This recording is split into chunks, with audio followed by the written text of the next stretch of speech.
Craving your next action-packed adventure? Audible delivers thrills of every kind on your command, like Project Hail Mary by Andy Weir, where a lone astronaut must save humanity from extinction, narrated with stunning intensity by Ray Porter. From electrifying suspense and daring quest to spine-tingling horror and romance in far-off realms, unleash your adventurous side with gripping titles that'll keep you guessing. Discover exclusive Audible originals, hotly anticipated new releases, and must-listen bestsellers that hook you from the first minute. Because Audible knows there's no greater thrill than the one that speaks to you.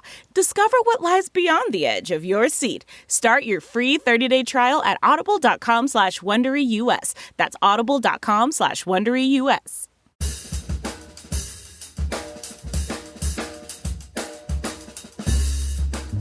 I mean, no one plans to get sick, and yet, here we are.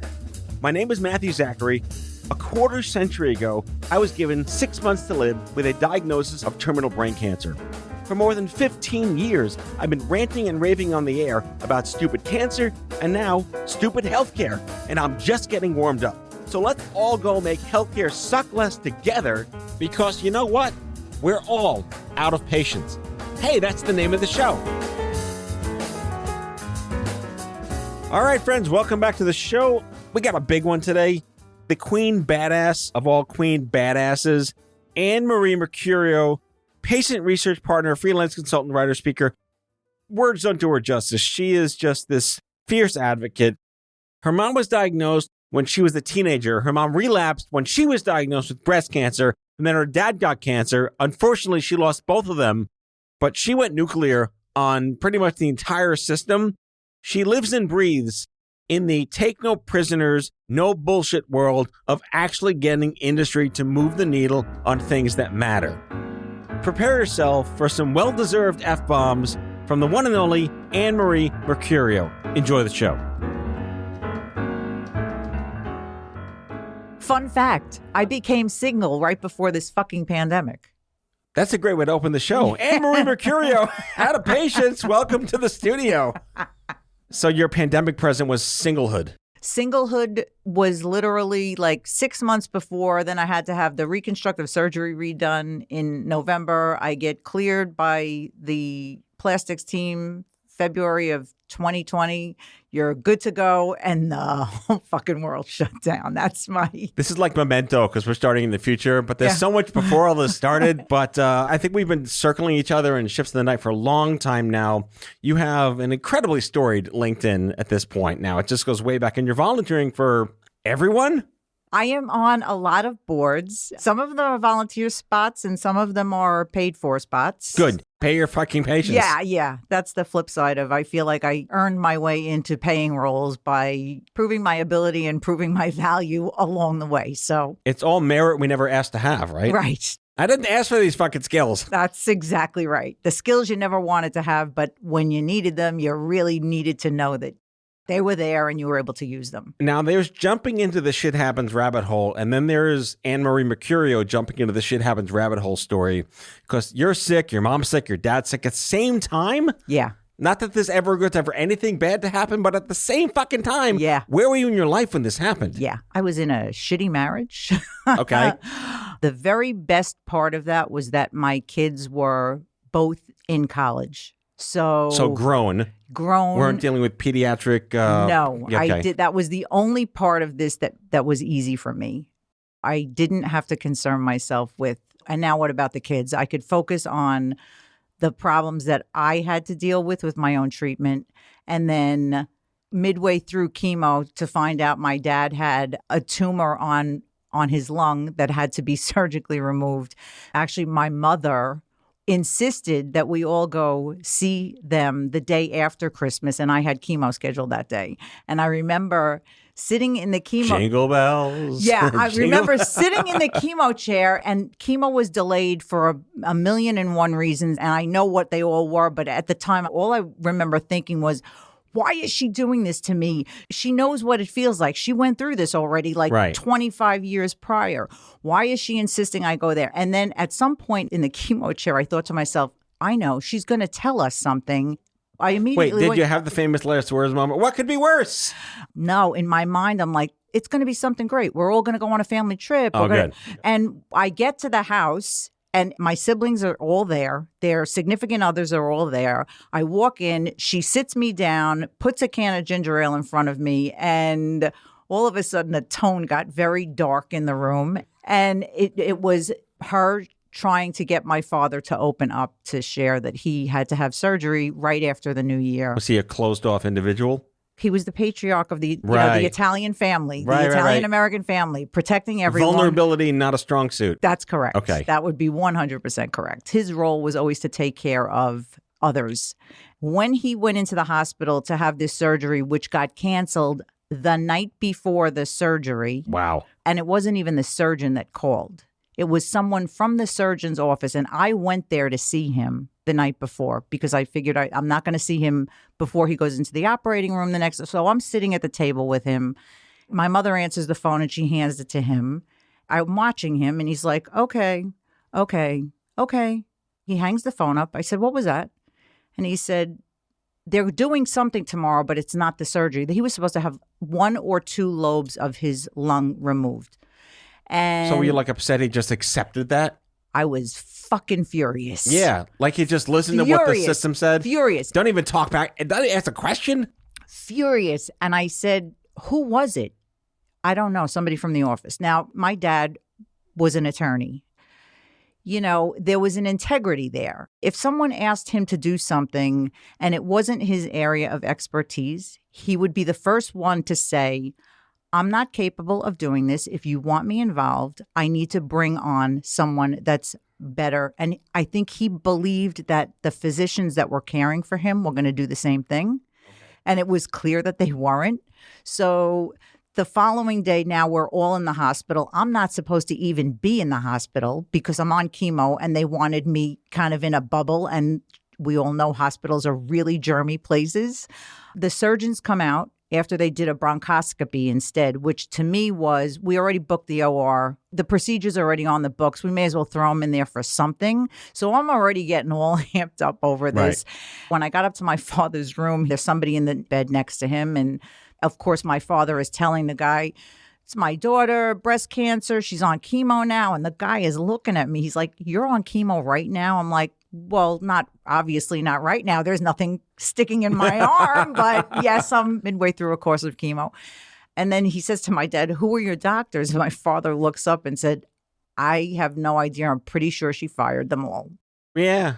What pissed you off more, your own diagnosis or dealing with your father's complacency and giving him some moxie? So I was more privileged that he trusted me enough to know I don't need to be on this because I know she is and she's a lunatic. So that to me was like, you know what? He's giving me a vote of confidence and he can continue being the patriarch of the family and know that like I have his back. Right. Because when I was diagnosed, which was probably 6 months before this shit all started to unfold for him. This shit being the lung cancer diagnosis. My mom and dad were in the room with me when the breast surgeon came in and said, we found cancer. They were sitting right beside me and I wanted to be alone in there. Right. I wanted to be like, let me have my moment. I don't need to have anybody seeing me fall apart. I didn't want to do that to them. But now the shoe is on the other foot with my dad. And I had already spent all this time doing my own research for myself. I'm like, all right, well, you're equipped to do this now to facilitate him. But he had so many other problems. The reason why that surgery got canceled, nobody bothered to look at the records to realize he had just turned 70. So hospital error. Yeah. Complete screw up. Because he looked so good, and he did. He looked like he was about freaking 55 years old. Was it all the olive oil? Yeah. Extra virgin olive oil from Sicily, yeah. 100%. Yeah. I mean, he had a full head of hair, not a gray hair on his head. So they're looking, thinking, and you know, note to hospital staff, how did it fall through so many hands? They needed to do a stress test before they could put him under anesthesia. So this is what caused... But because he looked young. Because he looked young. And how many hands did that go through before they realized, holy shit, this guy turned 76 months ago. We can't put him on the operating table for this. Ridiculous. Yeah. So you went nuclear for your dad. Yeah. And did that make you even more nuclear for yourself, or you were like sub-nuclear for yourself because he was your priority? At that point, he was completely my priority. It was like, fortunately, my treatment plan was already in place and I was well into it. So I basically just like, I don't need to kind of do anything to worry about myself just now. And I can just deal with his health problems. And it was one surgery after another because... What was your stage? Breast cancer? Okay, so this is the way the oncologist explained it to me back in the day. It's lobular. Okay. So when I started questioning OncoDX testing... Right. Now, this is 2006, and I think that test was relatively new. That's a throwback term, right? OncoDX. Yes, Yeah. because MammaPrint now and all the other. Yeah. But in any event, I remember going in there and saying, well, what about this test? Thinking if he doesn't know what this test is, he's fired. Right. But he did. He said, look, we can do the test, but we don't know if it works for somebody that was diagnosed with lobular breast cancer. And he went through all the schools of thought. There's a whole bunch of little tiny tumors. Some doctors seem to think you should take the size of the largest tumor and that's where you stage it, right, which would make you like a 1 whatever, B, C. Other doctors feel like you need to add up the sizes of all of them. He goes, if I do that, you're at stage 3. It's like fridge magnet bingo. Yeah. So now I'm sitting there going, well, for fuck's sake, all of the research that I did, I can literally throw out the window because I'm reading information based on circumstances that don't apply to me. Well, it's like 2 docs in a room is 9 opinions. Yeah. I wanted to specifically focus on that diagnosis because from the perspective of having dealt with your mom in the past, you were a sandwich generation caregiver as a trendsetter in the 90s. Yeah. What was that like? That was kind of awful because when my mom was diagnosed, my kids were very, very little. And again, very germy. So as we're supposed to be when we're little kids, pre-Purell pandemic. Correct. And I could not bring them anywhere near her. Mm-hmm. So it was a lot of phone calls because the chemo just completely wiped her out. Sure. She was in and out of the hospital. Well, that's old school chemo way back then. Yes, it is. Old school chemo where the nurse would walk in with a fistful of colorful vials is the way she would describe it. Mm-hmm. There was a purple one, a red one, and she said red, and I'm like, oh my God, it's adriamycin. Yep, red devil. Yes. Yes. And no IV drip. It was just... Got pushed in, right? One after the other. Yep. So her chemo session, my chemo session, 3 drugs, along with whatever they did pre and post, I was in the chair for 3 hours. Her chemo, which was a massive amount of drugs, in and out in 10 minutes. So... What's the over-under? That's a strange betting odds. Yeah. That's crazy. I was concerned about her and I wanted to know. So I guess I was doing this even as a very young woman with babies home. I remember going to the public library to get books. The what? wait, what was a what? That's exactly right. Where you had to take the little library card out of your wallet. This episode brought to you by the Dewey Decimal System in 1982. That's exactly right. That's exactly right. So she was diagnosed in the very late 80s and... I remember leaving my kids home with one of my friends so that I could go to the local library to get information. Right. And I think there was one book in the library that wasn't one of those sappy, not to put a damper on a sappy story, but I wanted information. So I think that fire was inside of me from a very long time ago. So. Yeah, you entered the Shit Happens store and that seed was germinating until it really needed to go nuclear. All right, we'll be right back with Anne-Marie Mercurio.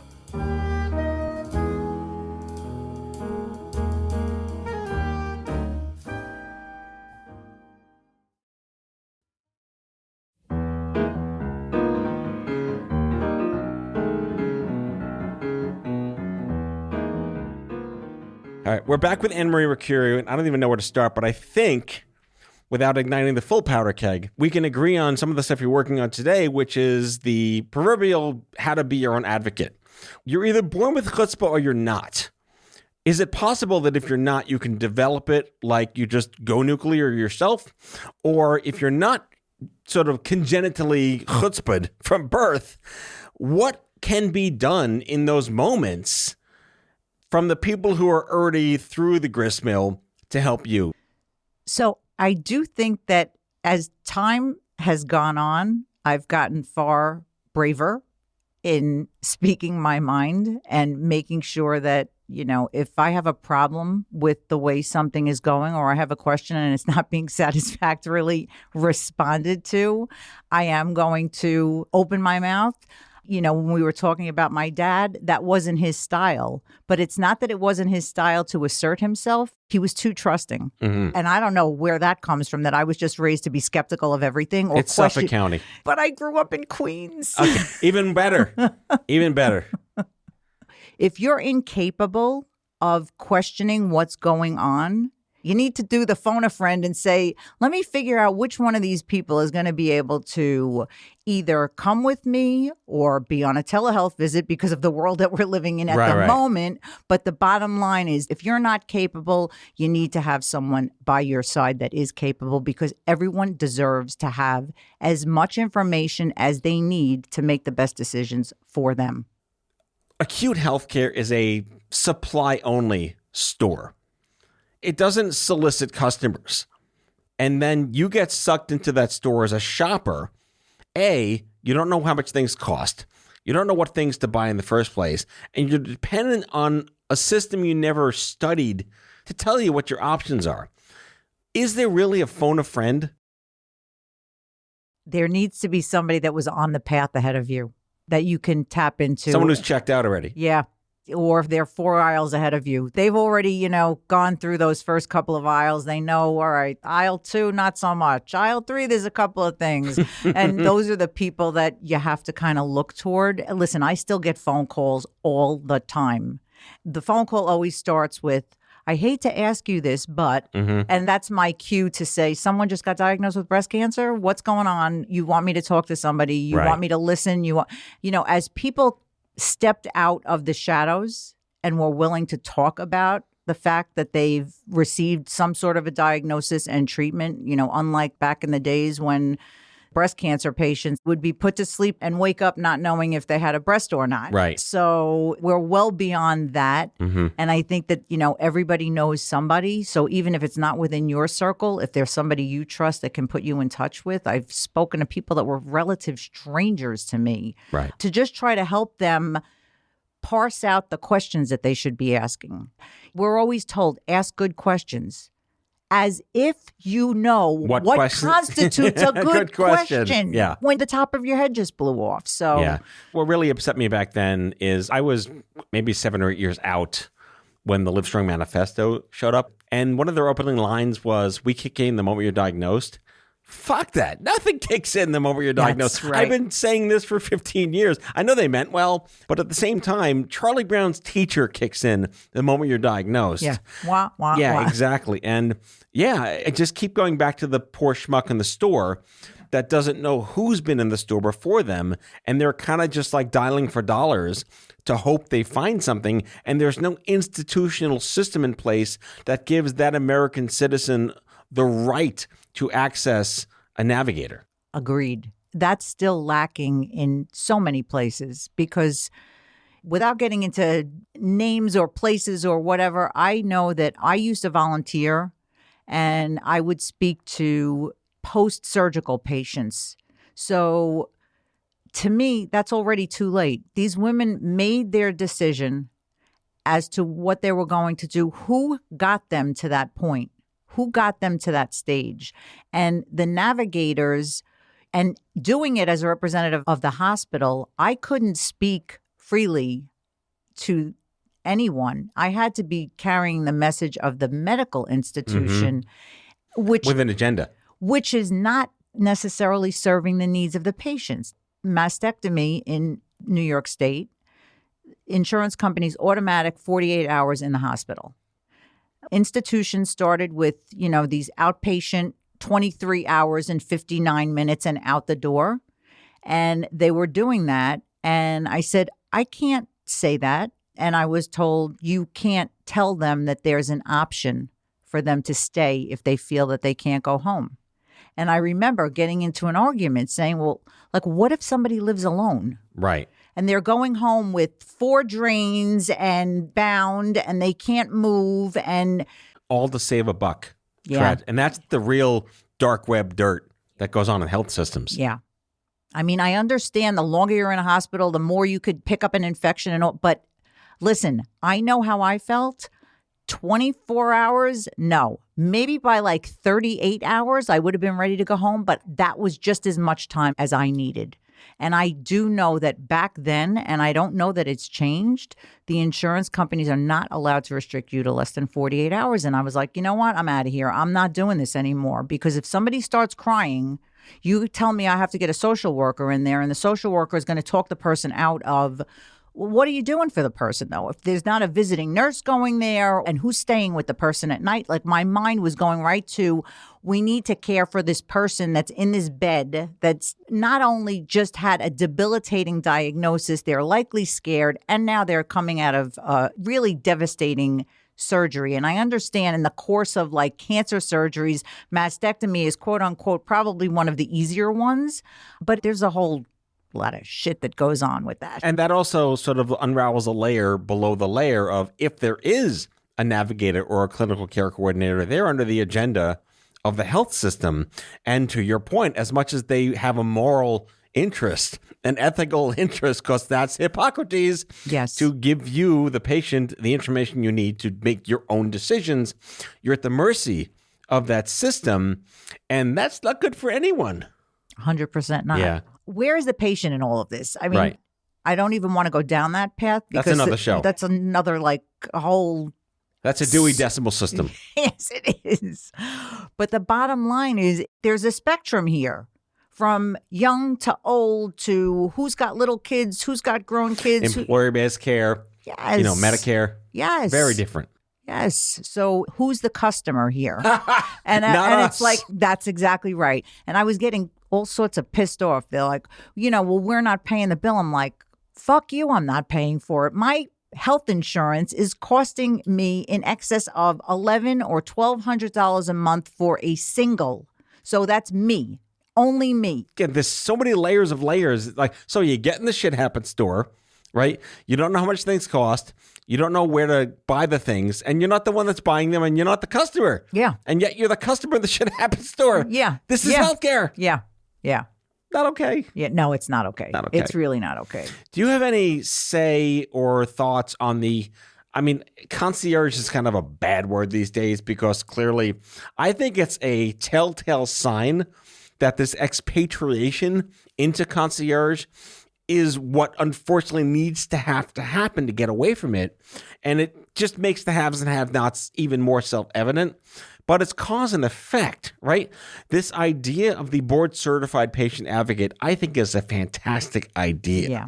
It's regrettably necessary, and it'll never be a covered benefit because then you're still under the umbrella of the agenda. Well, they're paying the bill. Yes. It doesn't matter that you've been paying into health insurance for however long, but, they're paying the bill and they are not going to pay for that. Right. The shame of it is, at the end of the day, if you add up the number of tests that I wouldn't be asking for or pushing for Right. and having the provider fight for on my behalf, maybe if there was a little bit more guidance, everyone should get as much information as they can. But as far as like OncoDX, which I'm dating myself, MammaPrint, any kind of genomic testing, I believe that for research purposes is crucial. However, in some cases, it's not going to guide chemotherapy decisions because it's going to be clear. Like somebody recently, there were lymph nodes involved and the person was waiting for the results of the genomic test to come back. And was kind of holding her hand through it, knowing that, honey, you could come back with the lowest possible score. You're telling me it was in 6 lymph nodes. There is no way that there's no oncologist is going to tell you to forego chemo because I don't know that the research is there yet. So I want to end on an optimistic note, Okay. which is difficult for me. Maybe not so much you. I read your blogs and everything. Nobody convinced the system that the patient is the end customer, because if it was, they would account for our voting with wallets, which is not something we can do. But this idea that the patient voice, telling our stories, but being influential pains in the asses, professional pains in the asses. Do you have any success stories where that has actually funneled up to health economic, whoa, this will save us money? So I will tell you that when my mom was in the hospital, which was shortly before she died, I made a fuss on Twitter and tagged the hospital system because I had a few too many minutes sitting in a parking lot waiting for Home Depot to come and drop the delivery in the trunk of my car. Always the best meditation point. And, this doctor called to give me information, and she kept referring to my mother as the patient, patient, the patient. And 5 times I must have stopped her. And I said, the patient has a name. In this case, it's my mother. Please refer to her as either Marianne, or you can say your mom, or stop saying the patient. It's very upsetting to me. She kept doing it. Really? Yeah. Throughout the entire phone call. I, at this point, turned to Twitter because I'm in my car with my phone. So what else am I going to do? Let me just cause Release the hounds. Let me just cause a little bit of a shitstorm. I get to the hospital within a half an hour of that, walk into the room. To the credit of the hospital, 5 people came walking in after me, and I could still see my mother sitting in the bed looking at me, and she's got the "what the fuck did you do, Anne-Marie" look on her face. And I just looked over and started laughing. I'm like, 1 second, Mom, I'll tell you exactly what happened in a minute, but let me just talk to them first. And they wanted to know what happened. They wanted to know, how can we make it better? I was clear with them. I'm like, look, just because I know how to make noise, and maybe you looked and saw like that I don't fuck with Anne-Marie Mercurio. No. I think it had more to do with the fact that, if they look at who's following you on Twitter, maybe they're like, well, there's some people here that are a lot of blue check mark names or whatever. And that's not to give me street cred, but my point with them was, it's not only for my mom. You need to be doing it for everyone. Mm-hmm. She's a person. I'm a person. This is a stressful time for everyone. We're human beings first. And they heard me so much so that after she passed away, I wrote a letter to the hospital outlining all the wonderful things, and even through some of these little hiccups in there. The CEO of the hospital system called me within a day or two of receiving the letter and thanked me for writing the letter to him. So people are hearing.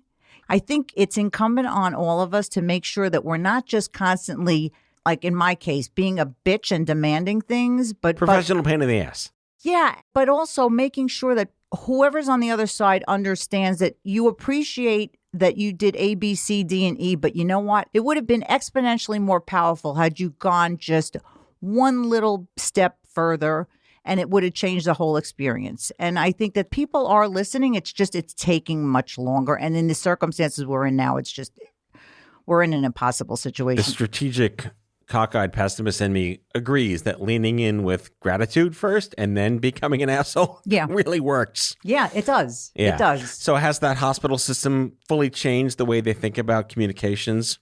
I don't know, because my mom passed away in October of 2020. I mean, we were at a lull in COVID. Then it kicked back up again. But I'm going to send you on a fact-finding mission. Okay. And you'll come back on the show in a couple of months and give me good news or bad news. From what I've seen, they were accommodating to a fault at certain points. But again, that was after my Twitter rant. So I don't know how much of it was... public shaming and customer reputation. Yeah. But you know what? If that's what it takes to do one small thing, then that's what it takes. Anne-Marie Mercurio, live here in the studio. God, you have a million credentials. I'll just say you're a no BS advocate warrior. That works. And your Twitter handle is Chemo Brain Fog. I want to have you back again because you're local, because we could have a whole conversation of what it was like to grow up post-cancer when they said there's no such thing as chemo brain. That works. So at Chemo Brain Fog on Twitter and chemobrainfog.com, Anne-Marie Mercurio, thank you. Thank you so much. This was fun, and it was a pleasure to be out of my house for a change. Yeah, say fuck one more time. Fuck. Later, folks. Bye. Bye. That's all for now. If you like the show, be sure to subscribe, leave a review on Apple Podcasts, follow us on social, and tell all your friends to listen. Tell us what you'd like Matthew to cover in his next episode by leaving a message for us at 855-AUDIO-66, and we might just use it in a future show. Out of Patience is a product of Offscript Health. We are a healthcare engagement company built for patients and caregivers by patients and caregivers. Our executive producers are Matthew Zachary and Andrew McDowell. Our senior producer is Betsy Shepard. Our host is Matthew Zachary. It is recorded, mixed, and edited by Betsy Shepard. For advertising and media inquiries, email media@offscript.com. That's media@offscript.com. For more information, visit offscript.com.